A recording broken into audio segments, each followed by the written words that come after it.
Hey, what is up, everybody? This is Stevie Breach coming to you here today. I made a video. I wasn't planning on uploading another one today, but I watched a video from my good buddy Jim Nye 888, aka Jim Nye 686 from back in the day. Yeah, Vince is still out there. Yeah, Vince is still making videos, and he was all fired up today. He was talking about WrestleMania 7, why WWE couldn't fill up the Coliseum for WrestleMania 7, why they had to move it over to the sports arena, and it's always been like a hot button. WWE has never really came out and said, hey, we had trouble selling tickets. They weren't willing to really admit defeat.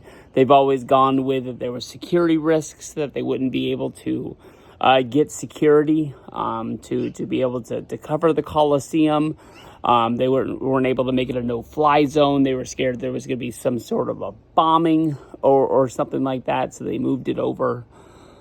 Honestly, Jim, the way that I remembered it was in 1991, the night of the Royal Rumble, the Persian Gulf War started. Everybody remembers Operation Desert Storm. They made all the Topps cards back in the day.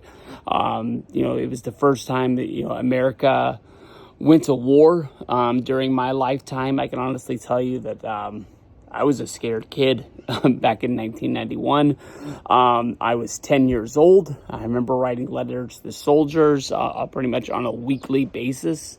I don't even know what soldiers ever got the letters that I wrote, but I remember that we did that in school for a lot. But if you watch the end of the Royal Rumble live in time, Ultimate Warrior loses his championship to Sergeant Slaughter. To really start the whole deal with Sergeant Slaughter being the Iraqi sympathizer. Now he's the champion. We need somebody to stand up and fight for America. Is it going to be the Ultimate Warrior, who is wearing red, white, and blue that night? Is it going to be Hacksaw Jim Duggan? Is it going to be Hulk Hogan? But Hulk talks about them, going over there and dropping bombs, just like the Toby Keith song said. And that was the night that Operation Desert Storm started. Operation Desert Storm ended the month before WrestleMania. I think that honestly, that is when WWE pulled the plug on the Coliseum. They had sold 17,000 tickets at that time. They decided to go into the sports arena because I think they knew that they were running a gimmick that was outlasting the storyline of the world. I understand that, in wrestling, they've used country stereotypes. They had the Russians, they had the Japanese.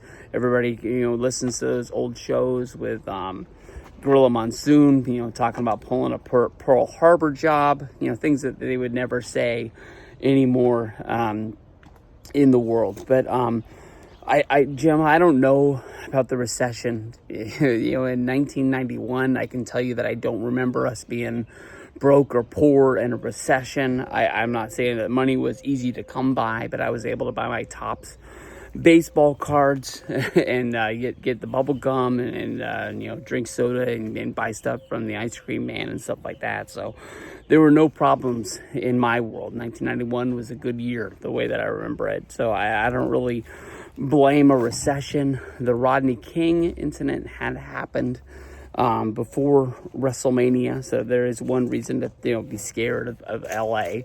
But the Los Angeles riots didn't actually happen until 1992, when the police officers went on trial, and they ended up coming up not guilty. That's when the people of America, not only Los Angeles, revolted because they all saw the video and didn't believe it, and it wasn't just Rodney King supporters out there. I think it was pretty much all of Los Angeles had just had enough, and it just boiled over into being that. So they would actually be in Indianapolis for WrestleMania 8.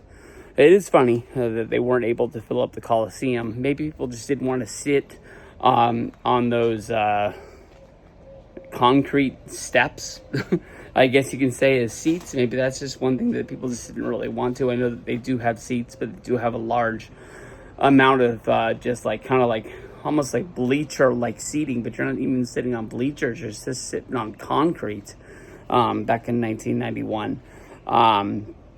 But they were able to fill up the Sky Dome, which was relatively an attraction back in those days because the Sky Dome had just opened up there in Toronto.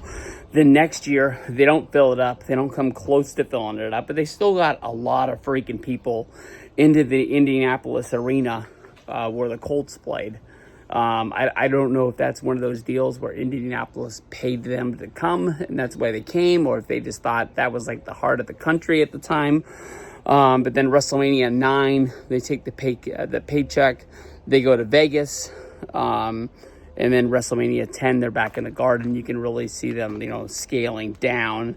After that, WrestleMania 11, Anaheim Pond, WrestleMania 12. This is when I start getting messy. I already think I screwed up, but they're in Connecticut, in like Nowhereville. That's like the one WrestleMania you watch, and you're like, is this even WrestleMania? When they got Diesel wrestling up against Shawn Michaels. You've got Lawrence Taylor going up against Bam Bam Bigelow in the main event. And honestly, in my opinion, both of those manias are in eras that I really don't love to remember. 11 might be worse than 12, but it's a coin flip to me. I like WrestleMania 9 just because mainly the ambiance of just being able to look around. It's the first time they're outside. There's a lot of big pluses to it, and it's almost like WrestleMania 8 is like me kind of like saying goodbye to the golden era of wrestling before they really move on to the new generation, which I don't think really starts. When did they start pumping the new generation stuff? 10 to 11, I guess you can say. But Jim, those are my thoughts on why they weren't able to fill up Los Angeles. There's a lot of things going on in the world, but I don't really blame a recession. I don't remember asking my dad, can we go to WrestleMania? And him saying that, we didn't have any money.